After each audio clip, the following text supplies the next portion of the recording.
So the first 2/3 of the second half of the class is going to be identical to the first half, except we are now talking about geometric progression, GP. So 2.2.1, Intro to Geometric Progression, GP. Similar to AP, let's start with the definition. So for GP, the definition is if the ratio between successive or consecutive, okay, successive terms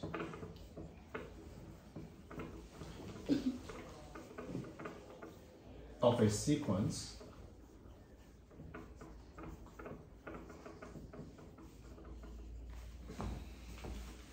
is a constant, and the constant is called common ratio.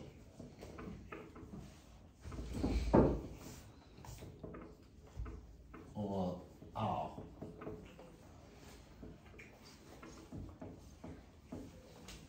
The sequence is a geometric progression.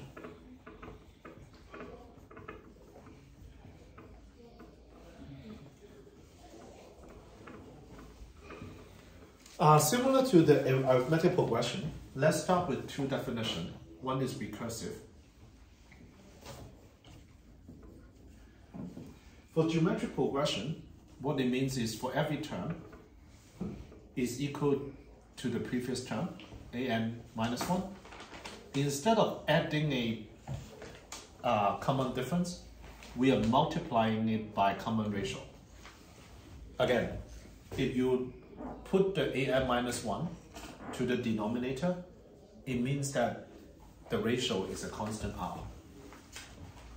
And as with before, we want to basically say the first term, initial condition, let's call it A. So that's the recursive definition.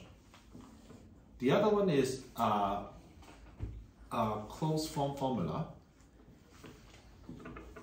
is the nth term of the geometric progression is the first term multiplied by the common ratio n minus 1 times. Again, in the first half, we talk about AP. AP is plus n minus 1 many times of the common difference. For geometric progression, it's multiplied by the common ratio for n minus 1 times. So as before, let's kind of have some example.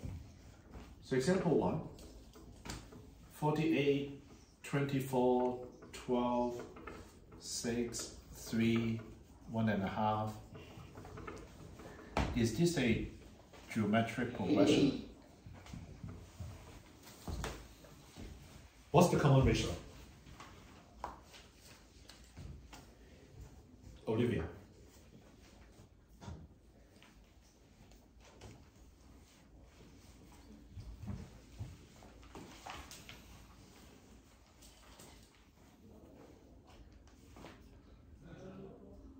Divided by 2. Mm-hmm. So the common ratio, if you recall, in the arithmetic progression, we subtract to check what is the common difference. For this one, we divide and divide and divide. And when you divide it by the previous term, you'll find that the ratio is all the same and is equal to a half. So the answer is yes, it is a geometric progression. In fact, you basically using this, you will know that the nth term, an, is equal to the first term, 48, and then multiply by the common ratio to the power of n minus 1. For example, the fourth term, n is equal to 4, is 2 to the power 3, which is 8, and 48 divided by 8 is 6, which is the fourth term. 1, 2, 3, 4. So the second example, let's say 5 minus 10, 20 minus 40 is a GP.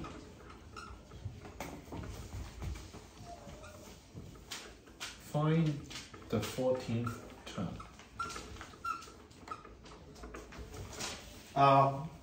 So A is 5. What is the common ratio? Johannes? I think it is times minus 2. Yep. So you divide the second term by the first term. Minus 10 divided by 5, so it's minus 2. So therefore, using the formula, an is equal to the first term 5 times the common ratio minus 2 to the power raised to the power of n minus 1. So A14 is equal to, what is this? Wait, you get the answer that quickly? So what is this? I know like how to. I think. Let's see. 12. 2 to the 12 is 2004. It is 5 times 8. It is 5 times minus 8,192, which is something. minus 8. I said minus 801. Yeah, I moved the minus here.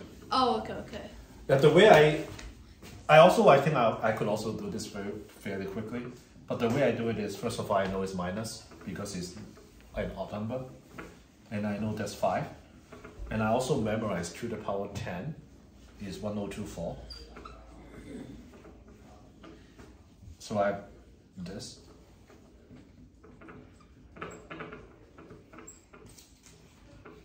Okay. Yeah, it's good to remember the powers of 2. Okay. The last example before we move on.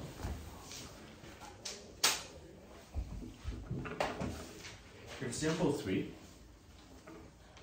An is geometric progression. And then the 4th term is 192. The 7th term is 12288. And then we want to find A5.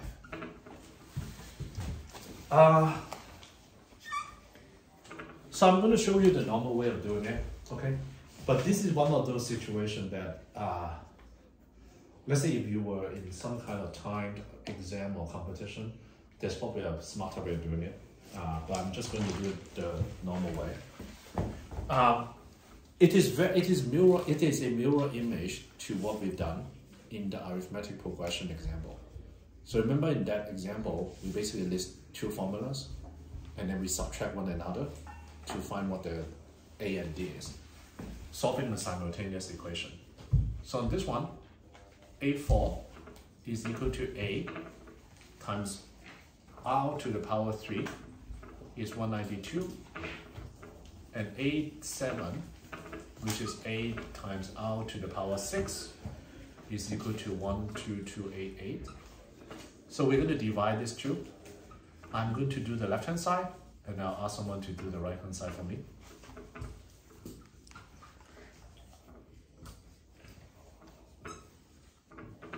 So the left-hand side is R to the power 3.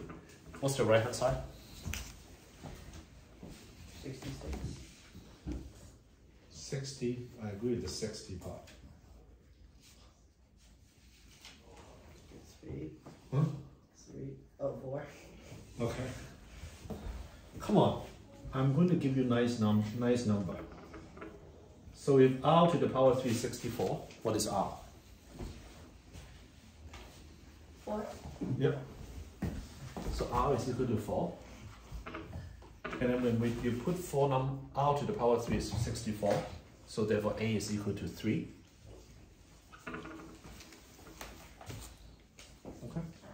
So then A5 is basically A4 multiplied by R, which is 192 times 4, and that's 768. Okay, I'll give everyone a minute to copy this down, and then we'll move on to the next section, which is again mirror image to arithmetic progression. So that's going to be about partial sums. Not exactly mirror image, but like similar. Similar.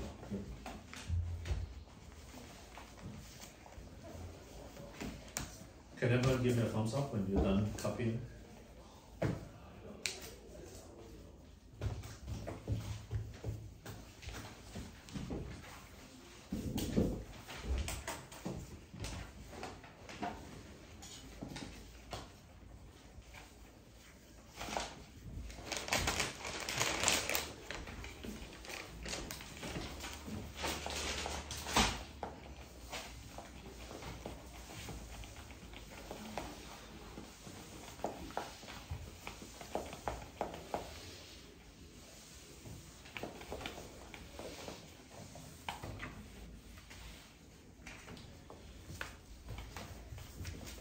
Two.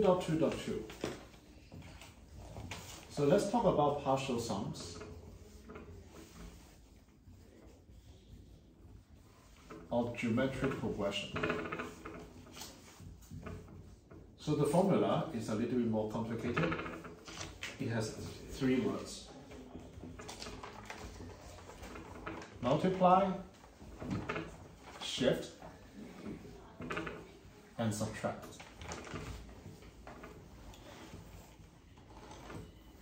So similar to AP, I encourage you to just kind of try to really remember how the formula was derived.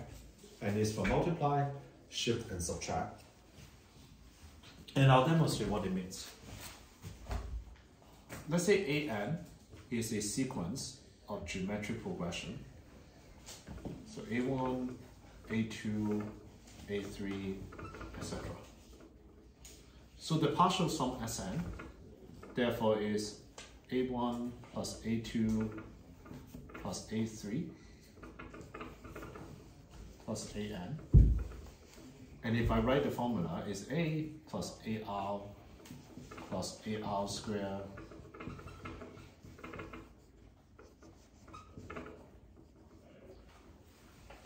Can I get a show of sign? Is everyone with me here about what I'm trying to do? Sn, the partial sum, is summing the n term of a geometric progression. Okay? So let's do the multiply, shift, and subtract.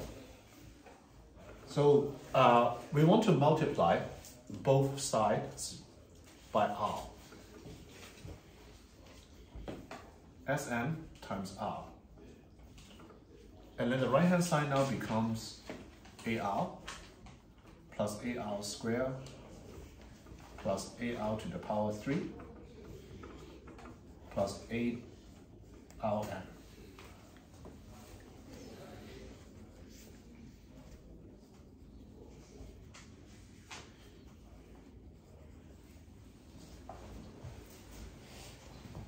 And then what you will notice is this actually is the same. It is shifted by one term.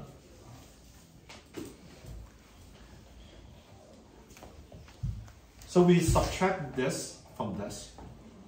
So the left hand side, we have AN minus SN times R. So literally this minus this.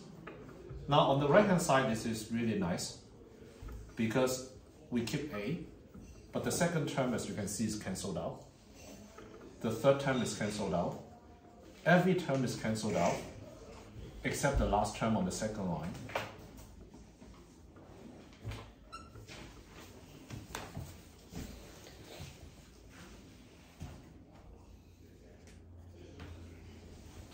So it's A times R to the power n.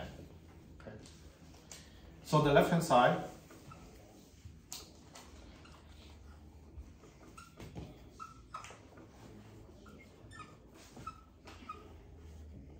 so therefore, the formula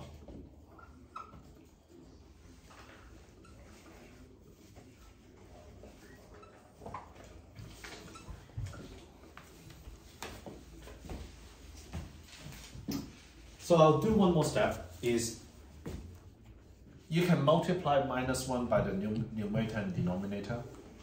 Basically what I mean is you can basically switch the order of the two. You can switch both the numerator and denominator. So basically, let's say, think about if it is 3 plus 2. Okay, let's say 3 minus 2, 4 minus 2 is equal to 2 minus 3 divided by 2 minus 4. You can basically switch the order of numerator and denominator. Multiply both the numerator and denominator by -1. So sometimes it's more convenient to use it in this order, sometimes it's more convenient in this order. So this is the other formula that you'll remember for a few weeks when you do the homework problem. But it's actually this one that I want everyone to really remember how we get that. So let's do 2 examples.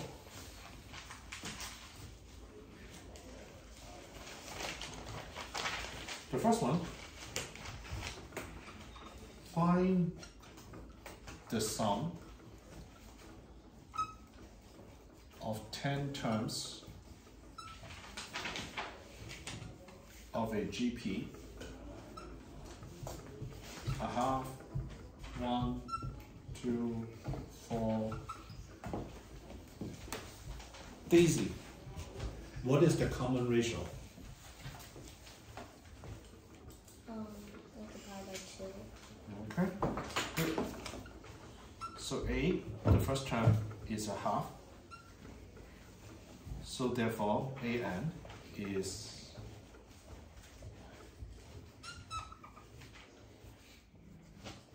half.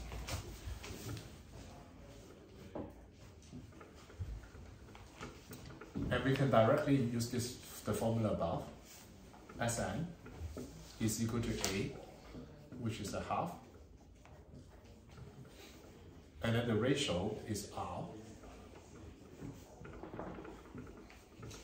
And the bottom R minus 1, R is 2. So it's 2 minus 1. And we want the first 10 terms. So you put this one here.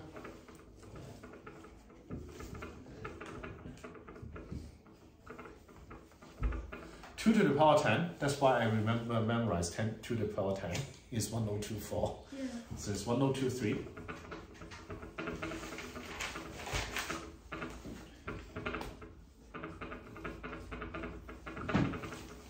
You can actually, you don't actually need to divide 1023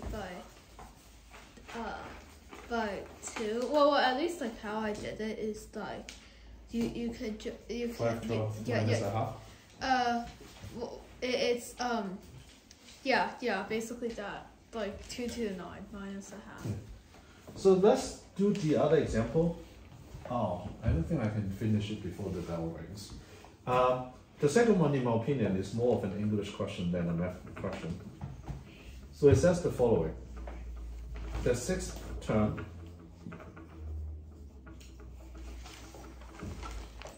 of a geometric progression exceeds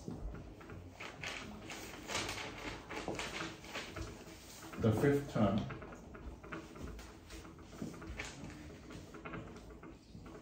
by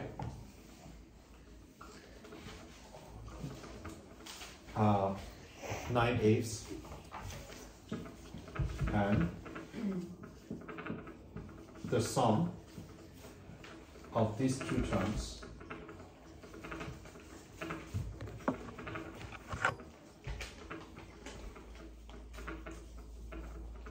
(45/8), and we want to find S4.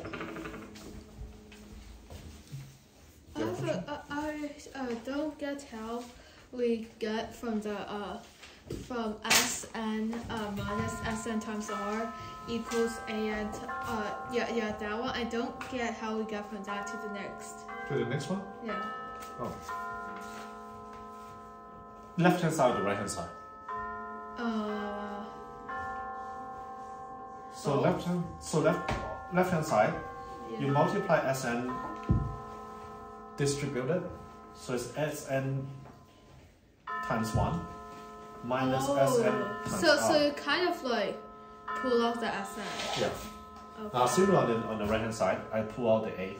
I see. Okay. So it's like simplifying of both.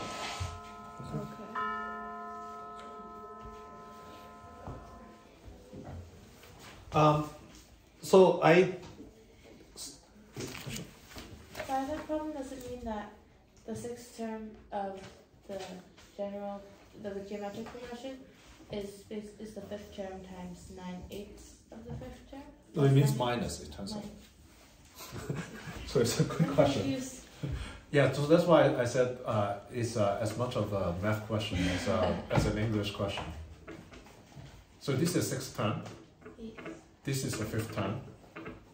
And the first sentence, as it turns out, is trying to say this.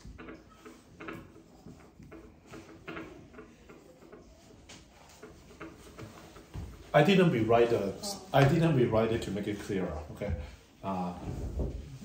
at least I'm not the only one who's confused by this sentence. Okay, so it's this. The other one.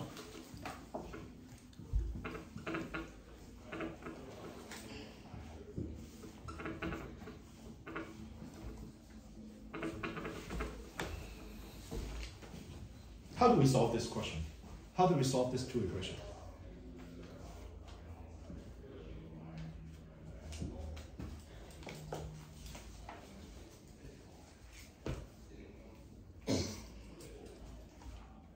Johannes? We can try adding it, and then we get AR to the tenth equals to whatever 9 equals to 54 over 8. I mean wait. I mean sorry. I made a mistake. AR to the 6. Wait, no. I'm not sure. I mean, you can still add it like to AR. William? We have to find the value of AR5 and AR4. Actually, that's a pretty smart way of doing it. So what William said is, actually, it wasn't what I was going at, but William, actually, that's a smart way of doing it. What he said is, forget about... No, but then you still have to solve it. You can do. But that would work, okay? But let me tell you what I was going at. William, what you said is actually a smart way of doing it, okay? So I'm going to divide this.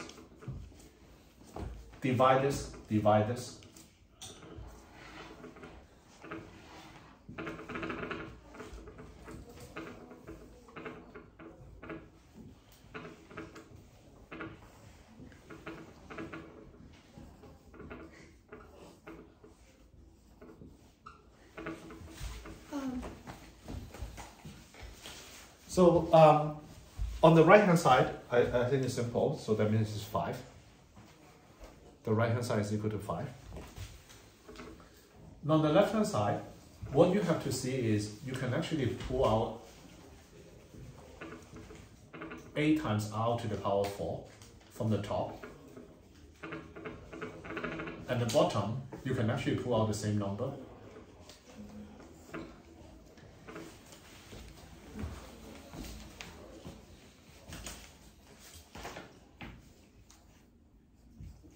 And then now you can cancel this out.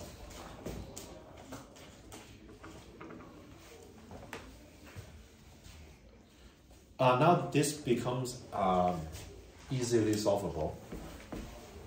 R plus 1, and then you move the R minus 1 to the right hand side. Basically, you multiply both sides by R minus 1. r plus 1 now is equal to 5r minus 5, and therefore r is equal to 3 over 2. Jonas? This is back to the formula. I don't understand how you get from a times 1 minus r to the n over 1 minus r. How do you like switch one To this one? Yeah. Oh, you multiply minus 1 by the top and by the bottom. So let's say 1 minus r to the n. Yeah. 1 minus r. Yeah.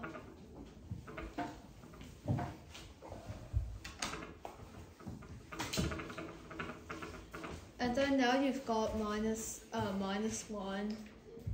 Minus 1 plus r n.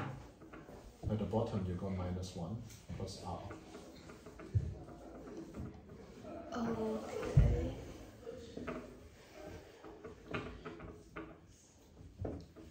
Wait.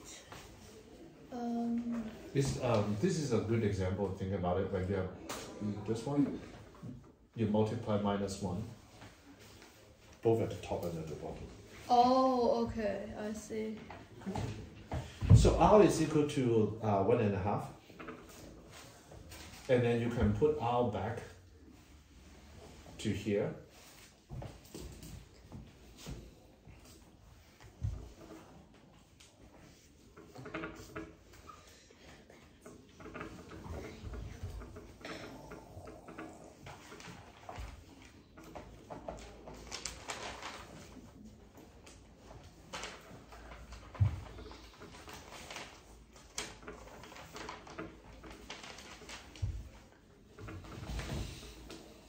What is 3 to the power 4? I think it's like something like 243. Wait, isn't it 81? 81. Oh, right, yeah. What is 2 to the power 4? 16. 16. So this is basically become this. So now you can cancel. 9 cancel. This become 9. This become 2. This become a half. So therefore a is equal to this. And then finally, S6 now becomes simple. You just kind of take that formula over there.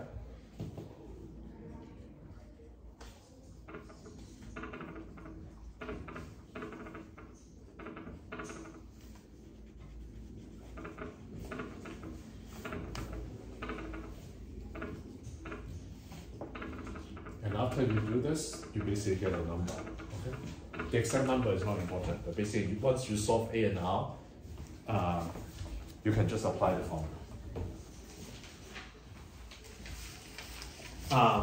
So everything until this part I think is important, how to solve the equation. So after that, you can just copy it or you can ignore it. Basically, you know that it can be done if you have time. Let's get to the fun part. Okay? Okay. So let's get to the fun part. So this is the fun part. This is the part where arithmetic progression and geometric progression is different. Okay. So this is the fun part. So 2.2.2, and we now go to 2.23.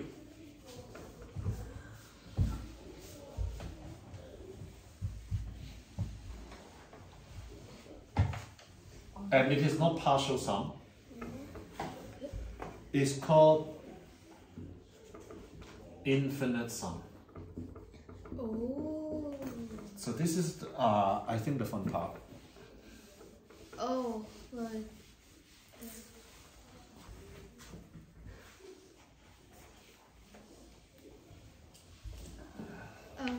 Can I say something? Yes? I hope this won't spoil anything, but like an interest, like I'm saving this intentionally. like a cool one is like if you add up fractional like negative powers of 2, like a half. Yeah, that's what we're going to talk about. Yeah. So the formula is as follows. S instead of n, we have the infinite symbol is equal to a over 1 minus r. Okay. So let's give an example, the classic one. I like examples where it's about children eating cake. Okay. First child eats half of a cake.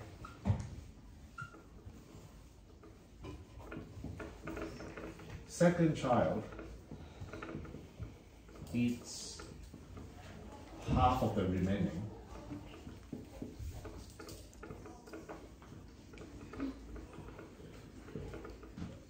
Third child eats the remaining of the third half. How much cake do we need? Yeah, how many people are there? Hmm? How many people are there?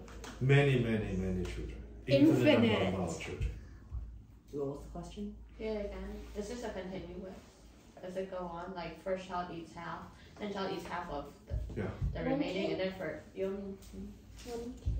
One cake. Good. I have a question. That's more than enough.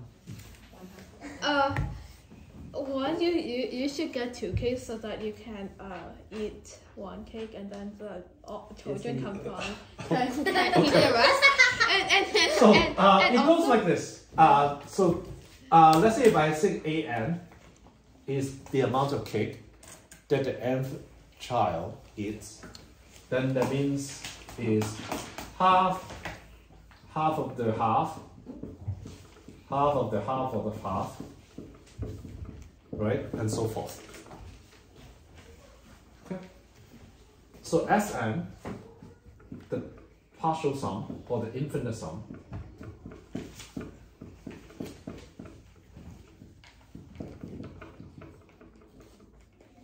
we say it is equal to 1. Okay, and it's not difficult to see why. Let's say, geometric. let's accept that the cake is actually a square. Yeah, because square cakes are better. They can tell the plane, that's why. So, No, it's because it's easier to divide up. so you eat a half, and then this is the half that is remaining, and then we eat a half again, which is a quarter, okay? And then we eat half of the remaining, which is 1/8, and then 1/16, 1/32. When you keep going, you could basically see it will kind of converge to 1. Now, what about 1/3?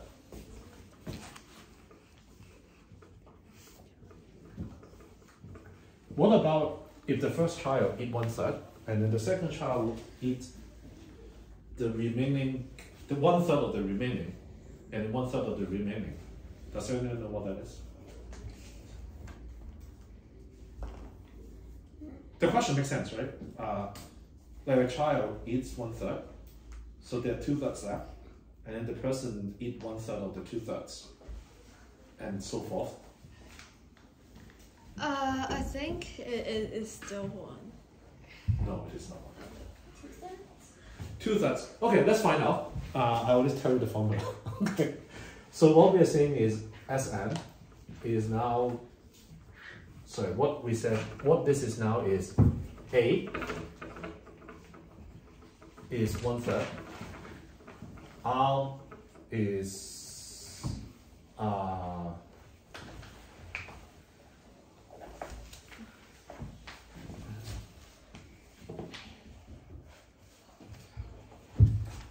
actually, let's not go there first.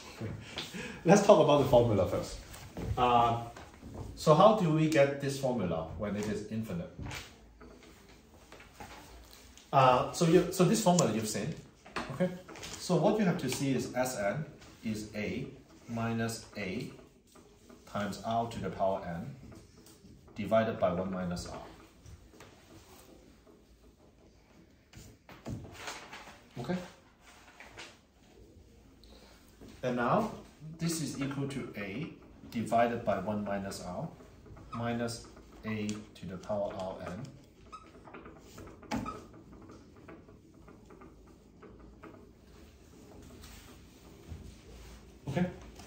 Now what you have to notice is if R is less than 1,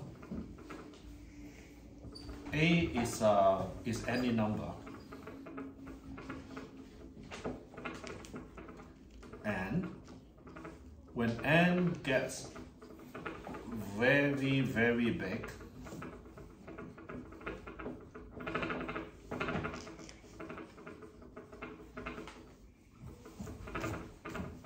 this is actually 0.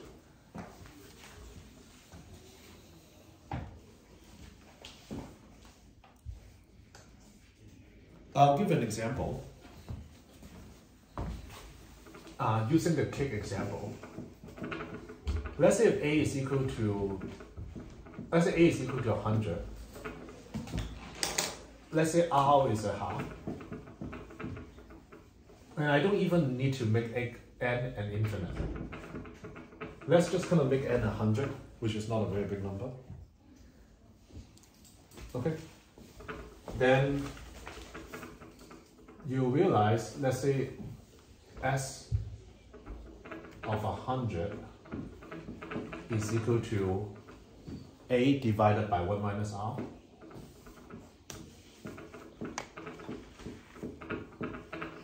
Minus A.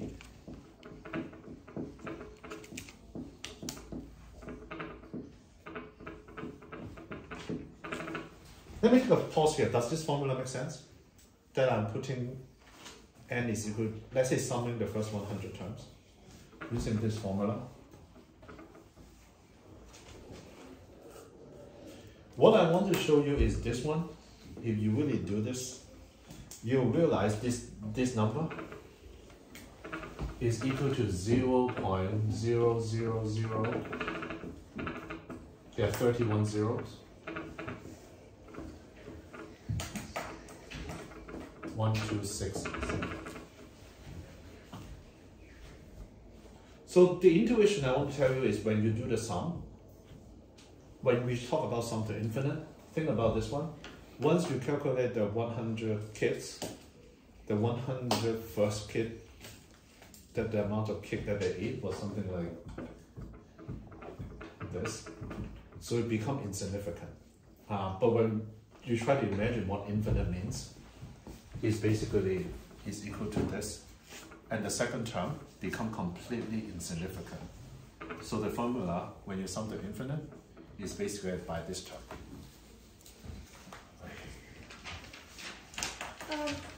What's A and R in this case? This one? Oh, it's just like the first term, and then like the Oh, it's the combination. Okay, okay. All right, 5 more minutes, and then we'll be done. Okay? So 2.3.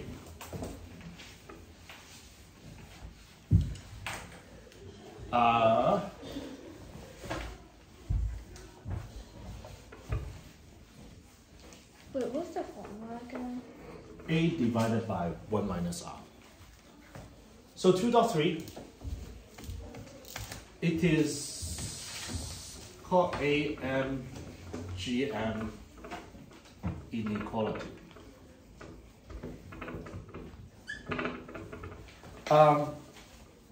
So you hear this term, arithmetic mean. Has anyone heard of the term arithmetic mean? No? Okay.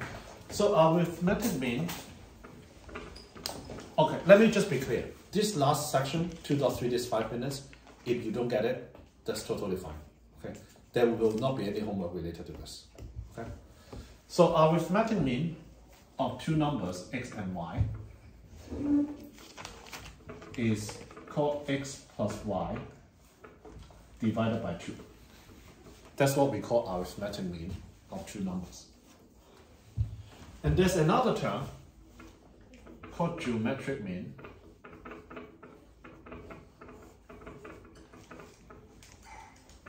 of x and y. Now listen to this. It's actually x times y, and then we take the square root. This actually makes sense. I'm glad that someone feel this makes sense. Okay, so let me tell you what this is. So the reason that this formula is called arithmetic mean. I think it's more helpful if you if arithmetic mean you write it as x plus y times a half, and geometric mean is x times y raised to the 1/2. Like this? Yeah, because instead of multiplying it by a half in geometric mean, you're multiplying x and y, and you're raising it to the 1/2. Like this? Yeah. Okay. That makes sense. So I want to explain why people call this arithmetic mean and why people call it geometric mean. It goes something like this. So if you have three numbers, a plus b, and a plus 2d.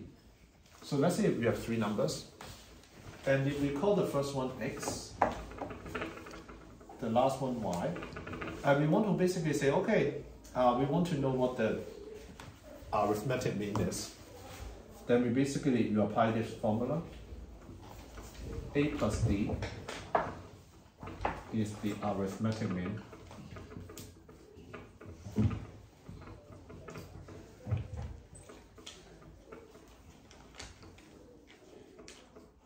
of x and y.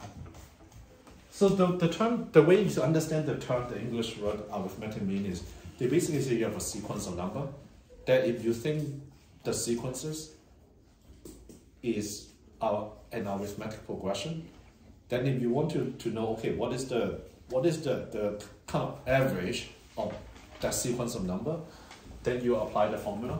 And the reason is because when there are three numbers, you apply the formula, it basically tells you what's the middle number of the progressions. Now similarly, if you have another three numbers that follow a geometric progression, if you apply this formula, then you'll realize AR is the geometric mean of x and y. Now you can check this. X, which is a, times y, which is a times r to the power 2, and we take the square root, it is AR. So therefore, when you are in sciences or in engineering, sometimes if you have a bunch of numbers, a bunch of measurement, if you think the relationship is more like arithmetic progression, then you use this type of formula to calculate what you think the typical or the average kind of element is. And if you have a bunch of value, a bunch of measurement, then you think the ratio of those is more constant rather than the differences, you apply the geometric mean. So it's kind of like, let's say you want to, let's say like you have like a few numbers, like let's say like 2, 3, and 4, and like you wanted to like find the geometric mean because you're more concerned about like the ratio and like how it multiplies together, then you can like take the geometric mean if like you want it. It's like, so this is the last kind of part of it, last 30 seconds. Now, one thing that is not obvious is the following, and hence the topic, the name of this topic.